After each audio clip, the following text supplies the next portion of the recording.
Chapter शुरू करते हैं।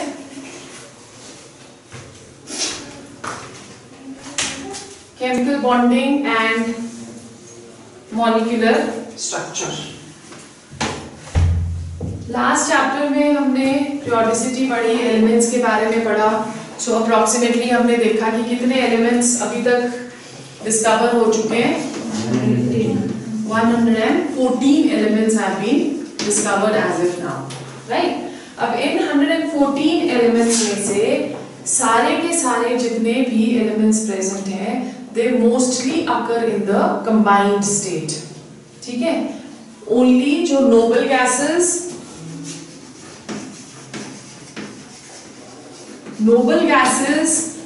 occur करती हैं in the atomic state, whereas rest of the elements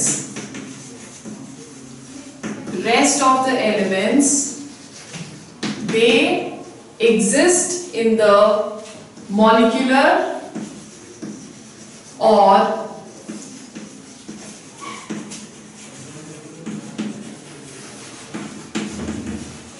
combined state। Molecular और कंबाइंड स्टेट मतलब इंडिपेंडेंटली एग्जिस्ट जो करेंगी वो सिर्फ नोबल गैसेस करेंगी और बाकी सारे एलिमेंट्स, ऑलमोस्ट सारे एलिमेंट्स कंबाइंड स्टेट में एग्जिस्ट करते हैं। ये जो कंबाइंड स्टेट है, ये combined state that is formed, जो कंबाइंड स्टेट है this is formed by combination of elements, और इस कॉम्बिनेशन ऑफ एलिमेंट्स को हम एक स्पेसिफिक टर्म देते हैं जिसे हम बुलाते हैं केमिकल बॉन्ड। अगर लिटरल मीनिंग बॉन्ड का देखें तो बॉन्ड का मतलब क्या होता है? अट्रैक्शन। जैसे हम लोग, हमारी फैमिलीज के बीच में मदर और बच्चे के बीच में एक बॉन्ड है, एक कनेक्शन है, ठीक है? उसी तरह के फ्रेंड्स के बीच में भी एक बॉन्ड होता है। तो बॉन्ड अट्रैक्शन हुआ। वो अट्रैक्शन जब केमिकल स्पीशीज के बीच में हम पढ़ेंगे तो उसी तरह से उसको एक नाम दे दिया गया जिसे हम बुलाते हैं केमिकल बॉन्ड, राइट? अब क्यों इस केमिकल बॉन्ड की जरूरत पड़ी? द क्वेश्चन वाज कि why chemical bonding was needed, ठीक है? क्यों ऐसा हो रहा है कि नोबल गैसेस जो है वो एटॉमिक स्टेट में एग्जिस्ट कर रहे हैं पर rest of the elements atomic state में एग्जिस्ट नहीं कर रहे हैं? तो उसके लिए एक साइंटिस्ट, दो साइंटिस्ट इनफैक्ट थे, कॉसेल और लुइस। इन दोनों ने इन्वेस्टिगेशन की और बोला कि जितने भी नोबल गैसेस हैं, कोई भी अगर हम लें, अगर सपोज हम हीलियम ले रहे हैं तो इलेक्ट्रॉनिक कॉन्फ़िगरेशन इज 1s2। अगर हम नियॉन ले रहे हैं तो electronic configuration is 1s2, 2s2, 2p6, ठीक है? सो यहाँ पे fully filled and how many electrons in the outermost shell? 8, ठीक है? नियॉन के बाद अगर हम आर्गन ले रहे हैं, सो आर्गन की इलेक्ट्रॉनिक कॉन्फ़िगरेशन देखो 1s2, 2s2, 2p6, 3s2, 3p6। Again outermost में कितने इलेक्ट्रॉन्स आ गए? 8। टोटल आर्गन में कितने इलेक्ट्रॉन्स होते हैं? 18। सो 6 and 6 12, 13 14 15 16 17 18 electrons. So again outermost में 8 इलेक्ट्रॉन्स, ठीक है? सो एक रूल दे दिया गया कि नोबल गैस कॉन्फ़िगरेशन अटेन करने के लिए 8 इलेक्ट्रॉन्स आउटरमोस्ट शेल में चाहिए और इसे हम क्या बुलाते हैं? This is known as the octet rule। क्या हुआ octet rule? Presence of 8 electrons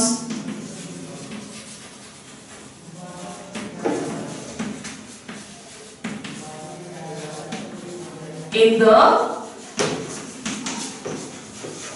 outermost shell। Presence of 8 electrons in the outermost shell। और उसे किसके साथ हम कंबाइन कर रहे हैं? बिकॉज बोला गया था कि जितनी भी नोबल गैसेस हैं वो सारे अनकंबाइंड स्टेट में एग्जिस्ट करते हैं। तो नोबल गैसेस की जब इलेक्ट्रॉनिक कॉन्फ़िगरेशन देखी गई तो बोला कि 8 इलेक्ट्रॉन्स आउटरमोस्ट में। तो फर्स्ट रीजन जो केमिकल बॉन्डिंग के लिए दे दिया that was octet rule. That is कि किसी भी एक एलिमेंट की tendency to have 8 electrons in the outmost shell और fully filled orbitals in order to attain noble gas configuration. That is why bonding is done. ठीक है, but इसमें कुछ ऑक्टेट रूल के कुछ वायलेशंस थे, जैसे हाइड्रोजन जब हम करते हैं तो हाइड्रोजन के पास 1 इलेक्ट्रॉन है और ये बॉन्ड करता है टू फॉर्म H2, इसके पास 2 इलेक्ट्रॉन्स है। ठीक है, सो हाइड्रोजन जो है वो ऑक्टेट कंप्लीट नहीं कर रहा, वो क्या बना रहा है? It is forming a duplet.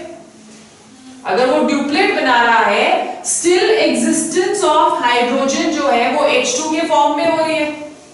तो इसका मतलब ऑक्टेट रूल के अलावा भी कुछ और होना चाहिए जो केमिकल बॉन्डिंग को सपोर्ट करता है। ठीक है, उसी तरह से इसको हम लोग क्या बुलाते हैं? जब 8 से कम इलेक्ट्रॉन्स होंगे इसे हम बुलाते हैं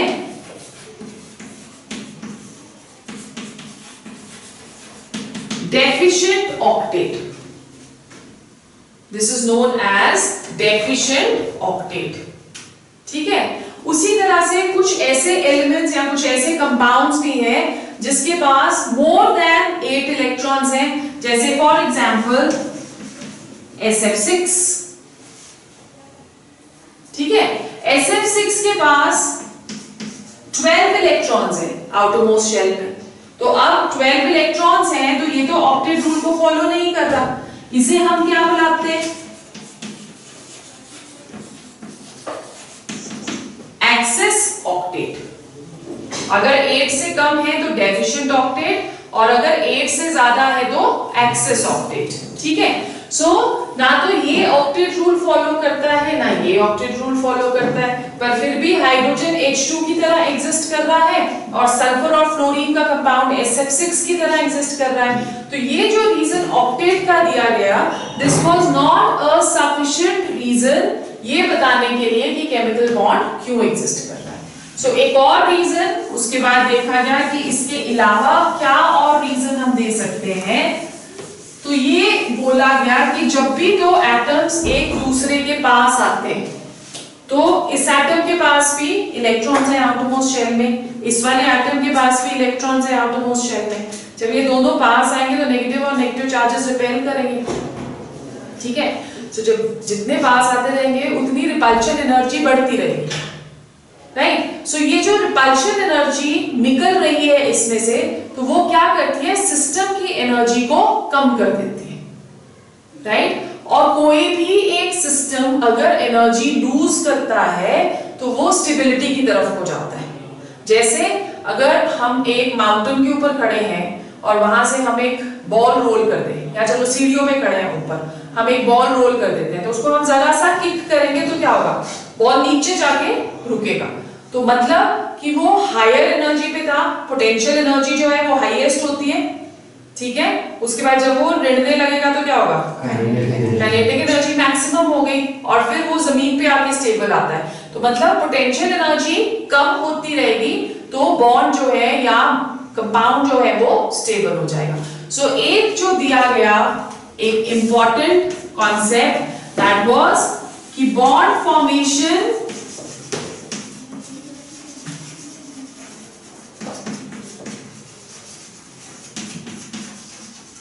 take place due to loss of energy। ठीक है, मतलब any system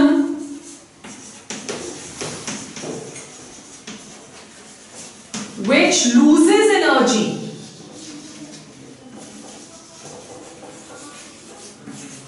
has more stability। So, एक ही कॉन्सेप्ट दिया जाता है कि अगर एनर्जी ज्यादा होगी, energy is inversely proportional to stability. अगर एनर्जी ज्यादा होगी तो स्टेबिलिटी कम होगी और अगर एनर्जी कम होगी तो स्टेबिलिटी ज्यादा होगी। तो वही चीज यहाँ पे हम लोग कर रहे हैं कि जब भी बॉन्ड्स बनते हैं loss of energy takes place, और अगर लॉस ऑफ एनर्जी हो रही है तो स्टेबिलिटी ज्यादा हो रही है। इसलिए ये जो रीजन दिया गया that was a more important reason और बेटर रीजन ये एक्सप्लेन करने के लिए कोई भी एलिमेंट्स कंपाउंड्स की तरफ को क्यों भागते हैं, क्योंकि जब भी वो कंपाउंड बनाएंगे they are going to lose energy और in other words they will attain more stability. ठीक है, so this was the concept which was given. Clear हो गया? ऑक्टेट रूल हमें समझ आ गया, हाँ, और एनर्जी भी हमें समझ आ गई। So let's go on to the next. Reason पता चल गया केमिकल बॉन्ड क्यों बनता है। Let's go on to our next topic जिसमें से तुम्हें क्वेश्चन आएगा, that is Lewis symbols.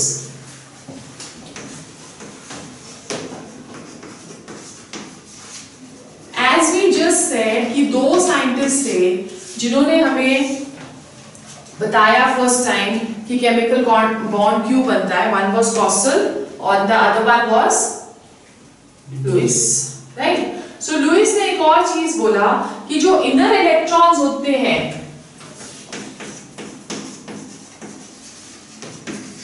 Inner electrons do not participate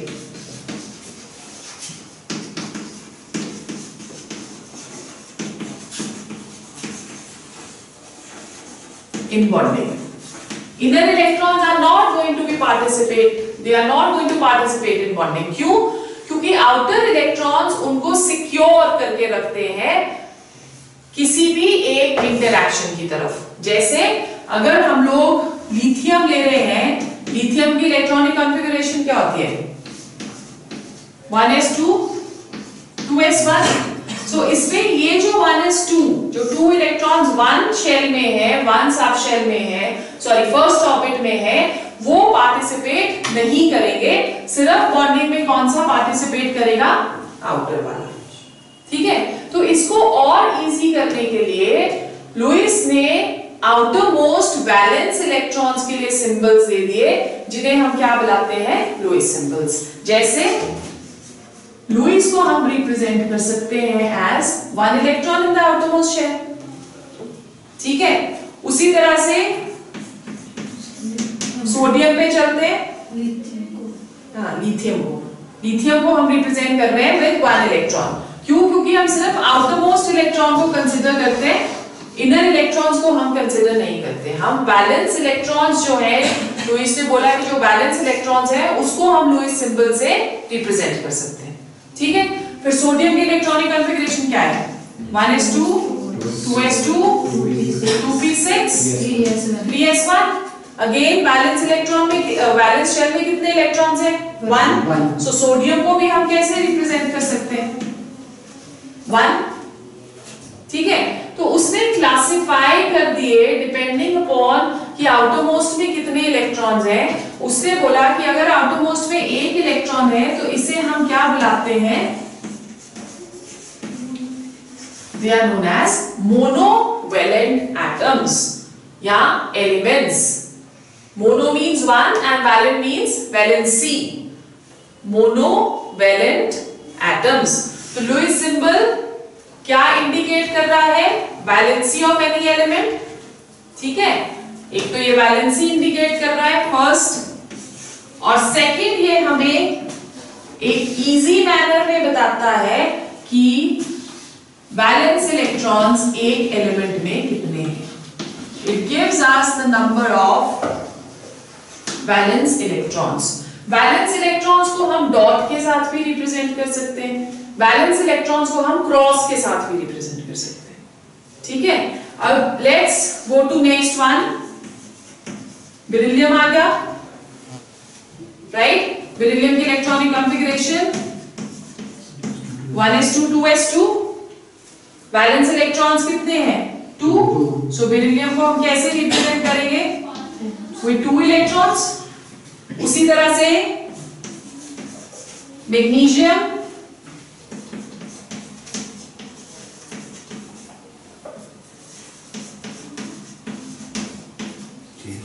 1s2 2s2 2p6 3s2। ठीक है, सो मैग्नीशियम को भी हम कैसे रिप्रेजेंट कर सकते हैं? 2 इलेक्ट्रॉन्स। सो अब क्योंकि इसके पास 2 वैलेंस इलेक्ट्रॉन्स हैं तो इन्हें हम क्या बुलाएंगे, divalent. They are known as divalent. ठीक है, बोरोन पे चलो। बोरोन के electronic configuration 1s2 2s2 2p1। सो बोरोन को हम 3 इलेक्ट्रॉन्स के साथ रिप्रेजेंट कर सकते हैं, ऐसे भी कर सकते हो, ऐसे भी कर सकते हो। ठीक है, उसी तरह से aluminium,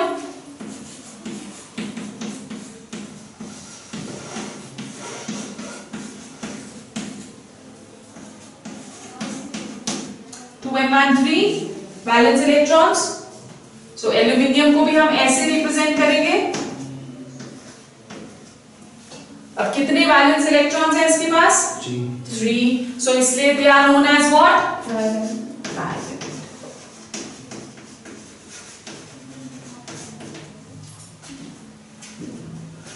they are known as trivalent.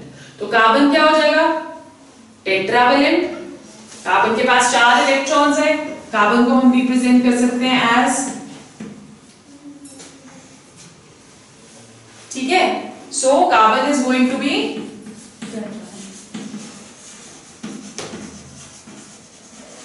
Tetravalent. Nitrogen के पास 2s2 2p3 5 electrons. So nitrogen को हम कैसे रिप्रेजेंट करेंगे,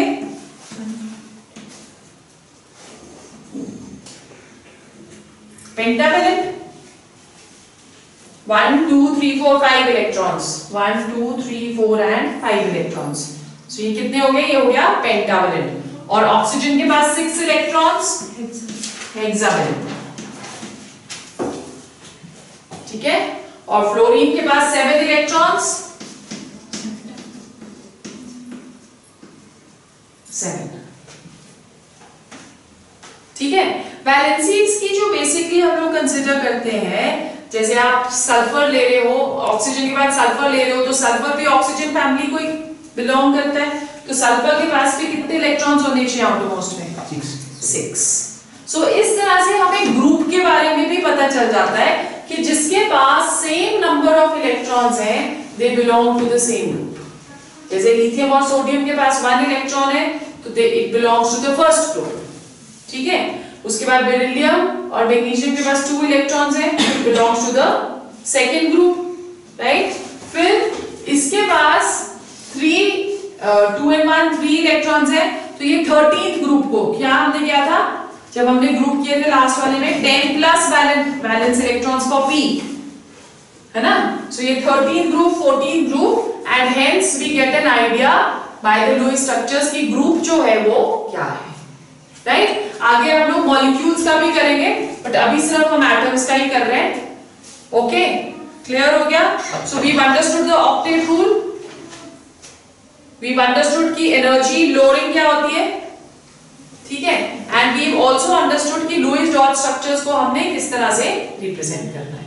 ओके, अब जब ऑक्टेट रूल की बारी आई तो ऑक्टेट रूल में ये बोला गया कि जैसे हम सोडियम ले रहे हैं, तो सोडियम ऑक्टेट रूल कब ओबे करेगा, जब वो इस एक इलेक्ट्रॉन को लूज कर देता है। ठीक है, तो कॉसल ने क्या किया, एक छोटी सी थ्योरी दे दी, थ्योरी इन द सेंस कि उसने कुछ पॉइंट्स दे दिए जिसने ऑक्टेट रूल को सपोर्ट किया। सो लेट्स अंडरस्टैंड कि ये क्या है कॉसल थ्योरी।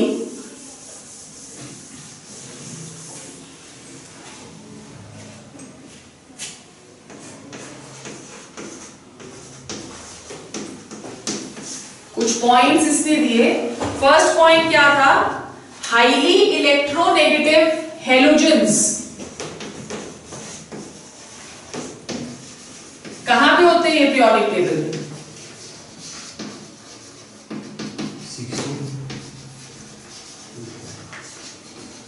एक्सट्रीम राइट, है ना। Highly electronegative halogens are placed at the right of the periodic table, ठीक है, and highly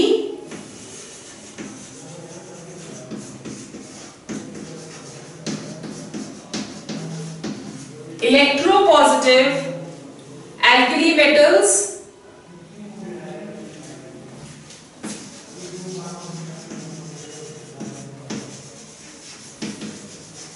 are placed towards the left of the periodic table. ठीक है, अब हेलोजेंस क्या करते हैं? हेलोजेंस अपना ऑक्टेट कंप्लीट करने के लिए एक इलेक्ट्रॉन गेन करेंगे। हमने क्या बोला कि हेलोजन के पास कितने इलेक्ट्रॉन्स हैं? 7 आउटरमोस्ट में, तो ऑक्टेट कंप्लीट करने के लिए उनको कितने इलेक्ट्रॉन चाहिए? 1। सो जो हेलोजेंस हैं वो एक इलेक्ट्रॉन ऐड करेंगे। तो जब वो एक इलेक्ट्रॉन ऐड करते हैं तो वो क्या बना देते हैं? इलेक्ट्रोनेगेटिव आयन, और नेगेटिव आयन को हम क्या बुलाते हैं? It is known as anion. उसी तरह से जो एल्कली मेटल्स हैं, जैसे हम सोडियम ले रहे हैं, सोडियम के पास आउटरमोस्ट में कितने इलेक्ट्रॉन है? 1। अगर वो 1 इलेक्ट्रॉन लूज करे तो वो ऑक्टेट कंप्लीट करेगा 2s2 2p6। ठीक है, सो ये क्या करते हैं? 1 इलेक्ट्रॉन लूज कर लेंगे to form a positively charged ion, और पॉजिटिवली चार्ज आयन को हम क्या बुलाते हैं? It is known as cation. तो एक्सट्रीम राइट की तरफ को टेंडेंसी रहती है एक इलेक्ट्रॉन गेन करने की। जितने कम इलेक्ट्रॉन्स हो उस तरफ को एलिमेंट चल पड़ता है। अगर उसको लगे कि लूज करने ज्यादा आसान है, 1 या 2 इलेक्ट्रॉन्स हैं, लूज करने ज्यादा आसान है, तो वो लूज करके पॉजिटिवली चार्ज बना देगा। और अगर उसको लगता है कि गेन करने ज्यादा आसान है, जैसे ऑक्सीजन भी 2 इलेक्ट्रॉन्स गेन करता है 8 इलेक्ट्रॉन्स लेने के लिए, उसी तरह से फ्लोरीन भी 1 इलेक्ट्रॉन गेन कर रहा है, तो वो क्या बना देते हैं? एनायन। अब इन दोनों के बीच में, that is the electronegative and electropositive, हम लोगों ने पीरियोडिक टेबल में क्या प्लेस किया है? Noble gases. ठीक है ना, हेलोजेंस के बाद नोबल गैसेस आते हैं, नोबल गैसेस के बाद क्या आते हैं? First group. ऐसे ही करते हैं ना। तो सेपरेट इन दोनों को क्या कर रहा है? Noble gas. मतलब इसमें भी टेंडेंसी है इसकी इलेक्ट्रॉनिक कॉन्फ़िगरेशन तक आने के लिए, इसमें भी टेंडेंसी है इसकी इलेक्ट्रॉनिक कॉन्फ़िगरेशन के लिए आने के लिए। तो नोबल गैसेस जो हैं they behave as a middle man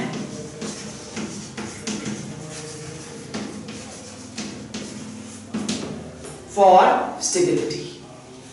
They behave as a middleman for stability. ठीक है? So we've understood अब chemical bond क्या होता है. Then the next topic is let's now understand कि कितनी टाइप के chemical bonds होते हैं. Types of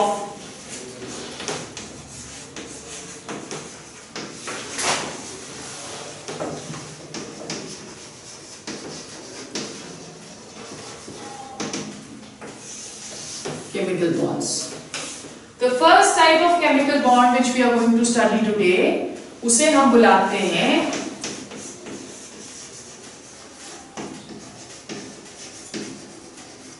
इलेक्ट्रोवेलेंट और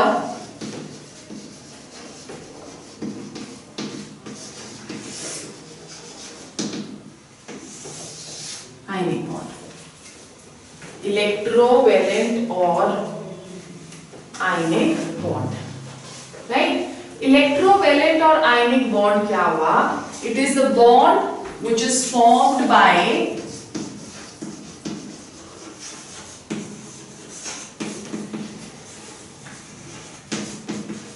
transfer of electrons. Formed by transfer of electrons मतलब एक कोई भी स्पीशीज इलेक्ट्रॉन लूज करेगा और दूसरा जो स्पीशीज होगा जो बॉन्ड फॉर्मेशन में पार्टिसिपेट कर रहा है वो उस इलेक्ट्रॉन को गेन करेगा। ठीक है, तो चार्जेस बन गए इसमें। जब भी चार्जेस बन जाएंगे तो ऑपोजिट चार्जेस क्या करते हैं? अट्रैक्ट करते हैं। ऑपोजिट चार्जेस अगर एक दूसरे को अट्रैक्ट करते हैं तो जो forces of attraction electrovalent bond या आयनिक बॉन्ड में होती है उसे हम क्या बुलाते हैं? They are known as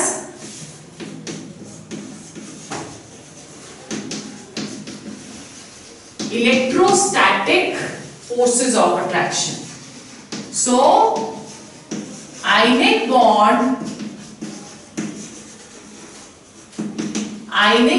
has electrostatic forces of attraction which are formed by formation of two opposite charges. Right? So let's explain the formation of sodium chloride. ठीक है, लुईस डॉट स्ट्रक्चर से ही करते हैं. सोडियम के पास एक valence electron है, sodium के पास. अभी हमने इलेक्ट्रॉनिक कॉन्फ़िगरेशन से करा था.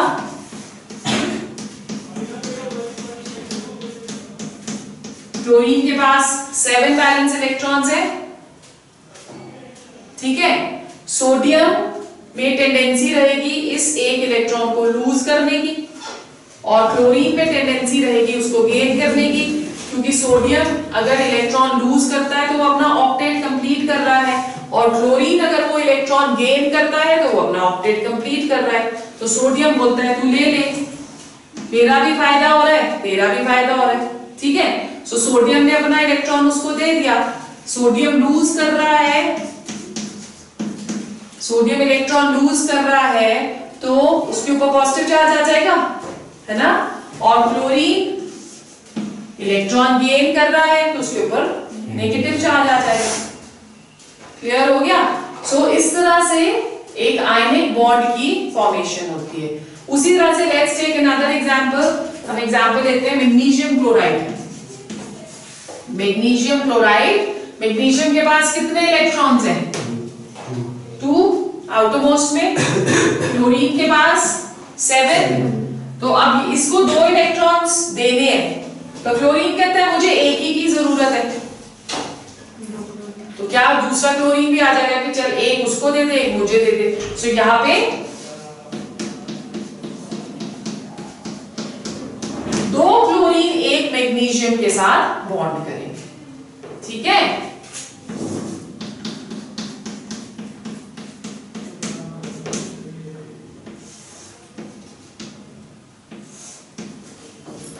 इसने एक इलेक्ट्रॉन इसको दे दिया, एक इलेक्ट्रॉन इसको दे दिया. सो अब Mg ने 2 इलेक्ट्रॉन्स लूज करे, 2 इलेक्ट्रॉन्स लूज करे तो क्या चार्ज होगा उसके ऊपर? 2 पॉजिटिव. बेसिकली हम ये चार्जेस शो नहीं करते, पर ये सिर्फ आपको एक्सप्लेन करने के लिए मैं शो कर रही हूं. ठीक है, एक कोई भी जो कंपाउंड बनेगा वो इलेक्ट्रिकली न्यूट्रल होना चाहिए. मतलब जितने पॉजिटिव चार्जेस उतने ही नेगेटिव चार्जेस. अगर वो इलेक्ट्रिकली न्यूट्रल नहीं है तो वो कंपाउंड स्टेबल भी नहीं है. ठीक है, अब यहां अगर आप देखो सोडियम के पास एक पॉजिटिव चार्ज है, क्लोरीन के पास एक नेगेटिव चार्ज है. पॉजिटिव नेगेटिव कट जाए तो सोडियम क्लोराइड जो है वो क्या हो जाएगा? न्यूट्रल. उसी तरह से यहाँ पे मैग्नीशियम के पास 2 पॉजिटिव चार्ज है और 2 क्लोरीन के पास एक नेगेटिव चार्ज है. तो 2 पॉजिटिव और 2 नेगेटिव कट गए तो MgCl2 क्या हो गया? न्यूट्रल. उसी तरह से let's take another example of calcium fluoride. Calcium के पास 2 इलेक्ट्रॉन्स, क्लोरीन के पास 7. फिर से वही कहानी कि उसके पास 2 है पर उसको एक ही चाहिए, तो इसलिए क्या होगा? 2 फ्लोरीन्स.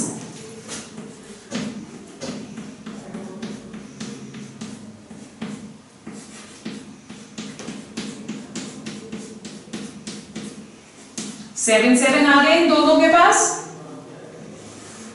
ये एक इसको दे देता है और ये दूसरा इसको दे देता है, तो क्या बन रहा है?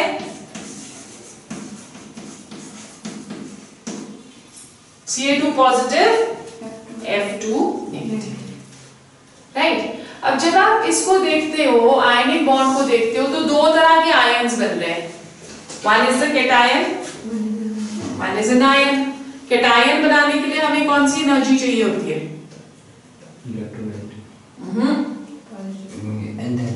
Ionization energy. एक इलेक्ट्रॉन रिमूव कर रहे हैं हम, तो उसके लिए हमें क्या चाहिए? Ionisation energy. और एनायन बनाने के लिए हमें क्या चाहिए? Electron gain enthalpy. तो let's go on to factors जो फेवर करते हैं formation of ionic bond.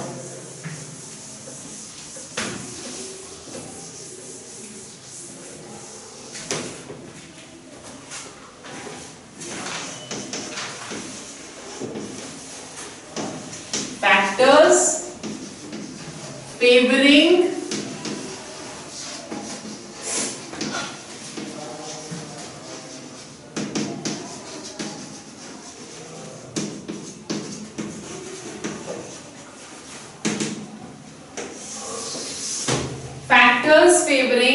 formation of ionic bond। ठीक है, now as we said कि सबसे पहले कैटायन की फॉर्मेशन होगी, राइट?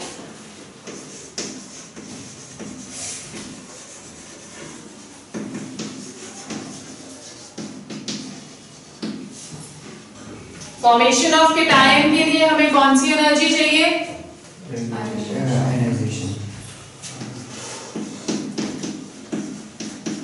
आयनाइजेशन एनर्जी क्या होती है? Amount of energy required to remove an electron from an isolated gaseous atom। ठीक है, so जितनी कम आयोनाइजेशन एनर्जी होगी उतनी इजीली हम लोग इलेक्ट्रॉन उसमें से निकाल सकते हैं, राइट? सो फर्स्ट जो फैक्टर होगा वो क्या होगा? The value of ionization energy should be low। जितनी कम आयोनाइजेशन एनर्जी उतनी easily electron can be removed। So first factor is low ionization energy।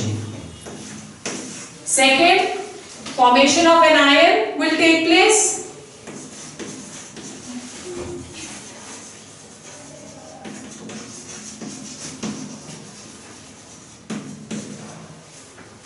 ठीक है, और जो ये फॉर्मेशन ऑफ एनायन होगा ये क्या होगा?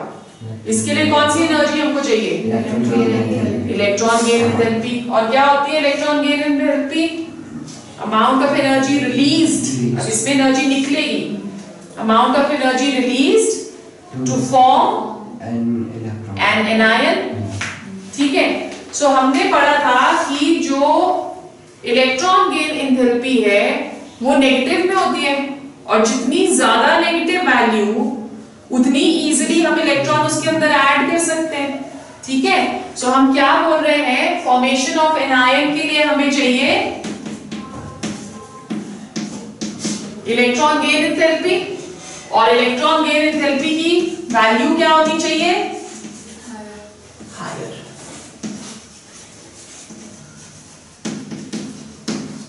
Highly negative. अब क्या हुआ है यहाँ? कैटायन भी बन गया, एनायन भी बन गया। अब इन दोनों कैटायन और एनायन को हमको पास लाना है और उन दोनों के बीच में बॉन्ड बनाना है। ठीक है, तो उसके लिए एक और एनर्जी की जरूरत पड़ती है which is known as lattice energy।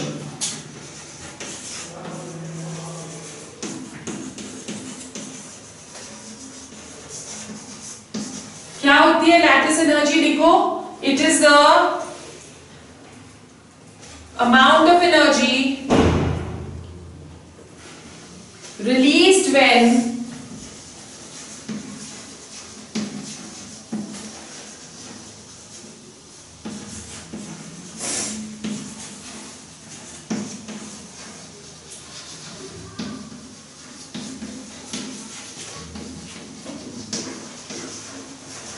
amount of energy released when free ions combine to form a lattice।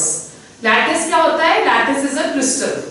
कोई भी आयंस जब एक दूसरे के पास आएंगे तो कोई ऐसा तो नहीं है ना कि इस तरह का बना दिया एक सीधा, ऐसे तो कुछ भी नहीं हो सकता, क्योंकि अगर हम कोई भी एक कंपाउंड ले रहे हैं तो उसमें सिर्फ एक सोडियम और एक क्लोरीन नहीं होता, बहुत सारे होते हैं, 3D बनेगा। ठीक है, सो बहुत सारे होते हैं, तो वो जो बहुत सारे हैं वो, अब ये वाला सोडियम नीचे वाले क्लोराइड के साथ अटैच हो गया, ये वाला क्लोराइड अगले वाले सोडियम के साथ अटैच हो गया, तो वो एक क्रिस्टल बनाते हैं। क्रिस्टल आपको पता है ना क्या होता है? वो एक 3 डायमेंशन डायमेंशनल क्रिस्टल बनाएंगे। उस 3 डायमेंशनल क्रिस्टल को हम क्या बुलाते हैं? लैटिस। जैसे कुछ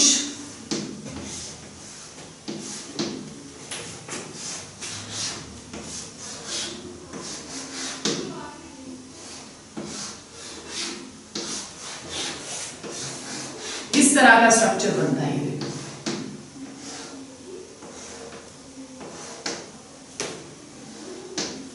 कुछ इस तरह का स्ट्रक्चर बनता है, बॉक्सेस जैसा। ठीक है, अब आप देख रहे हो कि एक बॉक्स है, एक बॉक्स में यहां पे सोडियम और क्लोरीन पड़ा रहता है। ठीक है, तो हम बोलते हैं कि एक अगर हम सोडियम क्लोराइड का क्रिस्टल ले रहे हैं तो उस सोडियम क्लोराइड के क्रिस्टल में एक सोडियम के अराउंड 6 क्लोराइड आयंस होते हैं। एक सोडियम को 6 क्लोराइड आयंस सराउंड कर रहे हैं। उसी तरह से एक क्लोरीन को 6 सोडियम आयंस सराउंड कर रहे हैं। तो तब एक प्रॉपर क्रिस्टल लैटिस या एक स्ट्रक्चर जो है वो NaCl का बनेगा और उसे हम क्या बुला रहे हैं? लैटिस। अब लैटिस बनाते हैं हम तब भी एनर्जी रिलीज होती है। क्यों? क्योंकि जब भी एनर्जी किसी सिस्टम की रिलीज होगी तो वो ज्यादा स्टेबल हो जाएगा।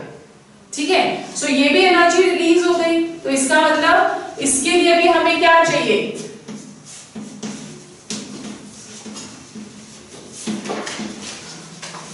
Higher value of lattice energy. क्या चाहिए इसके लिए? Higher value of lattice energy. अब वापस देखो, आयोनाइजेशन एनर्जी पॉजिटिव है ना, it is always positive. Electron gain enthalpy negative और पॉजिटिव ऑल्सो समटाइम्स। ठीक है, और लैटिस एनर्जी नेगेटिव। तो फॉर्मेशन एक किसी भी कंपाउंड की या आयनिक कंपाउंड की तभी होगी अगर इसको इसको और इसको टोटल करके नेगेटिव वैल्यू आए। क्योंकि जब हमने शुरू किया तो हमने बोला कि लॉस ऑफ एनर्जी होनी चाहिए। लॉस ऑफ एनर्जी तभी होगी अगर एनर्जी रिलीज हो रही है, और एनर्जी रिलीज तभी होगी अगर एनर्जी की वैल्यू जो है वो नेगेटिव आती है। ठीक है, सो हम बोल रहे हैं कि ये तीनों जो एनर्जीज हैं ये कंबाइन करके formation of an ionic bond करती है, तो उसके लिए नेगेटिव वैल्यू होनी चाहिए। ठीक है, तो लेट्स टेक सोडियम क्लोराइड का हम एग्जांपल लेते हैं। जब सोडियम और क्लोरीन बनता है तो उसकी जो आयोनाइजेशन एनर्जी है that is equal to 495.8 for formation of NaCl. Ionization energy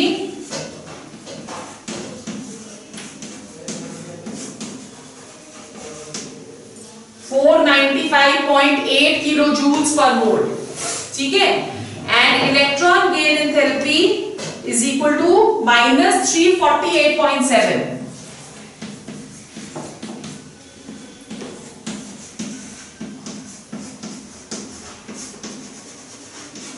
Electron gain enthalpy -348.7 and last हमारा कौन सा आया? Lattice energy -788।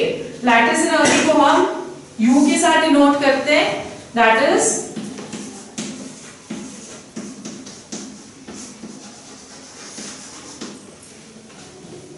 (788 kilojoules per mole). ठीक है, अब अगर हम इसका सम टोटल करें तो जो इसकी और इसकी वैल्यू है वो इसकी वैल्यू से ज्यादा है, तो जो आंसर आएगा वो नेगेटिव में आएगा। अगर आंसर नेगेटिव में आएगा तो formation of NaCl takes place. अगर वैल्यू पॉजिटिव में आती है तो then the formation of NaCl is not going to take place. ठीक है, रिलीज ऑफ एनर्जी हमेशा होनी चाहिए for formation of ionic bond. Have you understood? पक्का? ओके. सो ये आ गया हमारा formation of ionic bond. Low ionization energy number 1. Number 2 high electron gain in therapy. And number 3 high lattice energy. थोड़ा सा हम लैटिस एनर्जी के बारे में और पढ़ते हैं कि लैटिस एनर्जी है क्या चीज, या किन फैक्टर्स के ऊपर लैटिस एनर्जी डिपेंड करती है.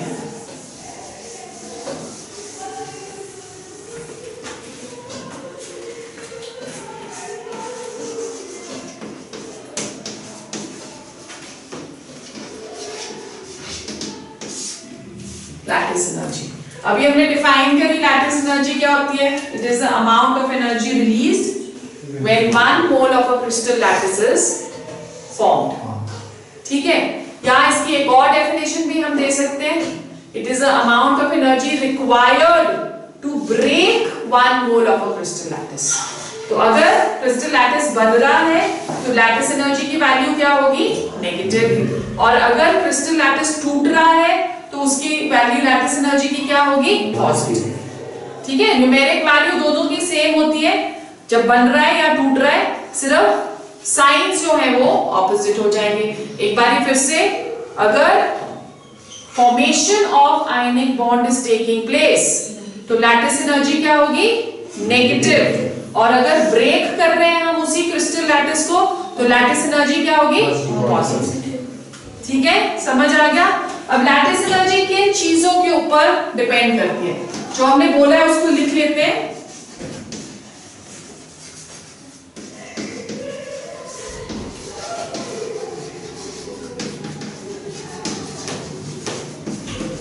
Breaking of crystal lattice. Lattice energy is breaking is positive. Positive. Breaking of crystal lattice is positive.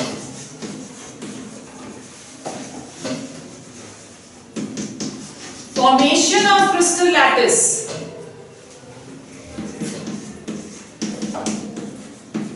Negative. ठीक है. Formation of crystal lattice U is negative.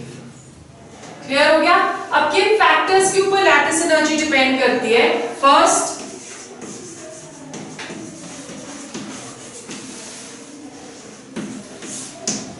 Size of ions.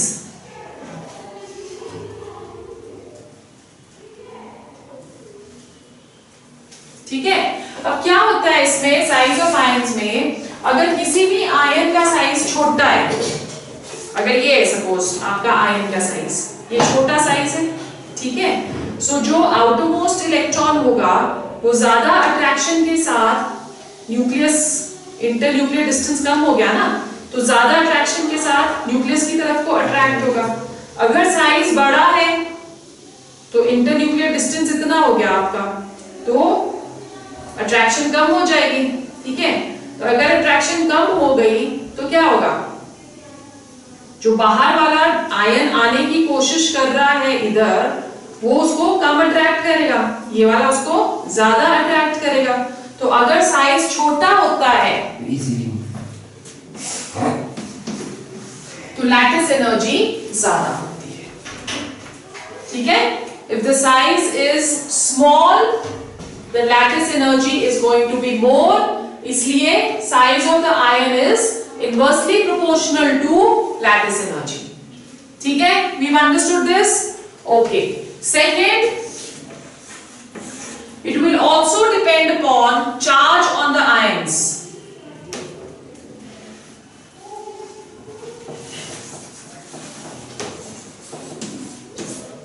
जितना ज्यादा charge उतनी ज्यादा attraction और उतनी ज्यादा लैटिस एनर्जी. ठीक है.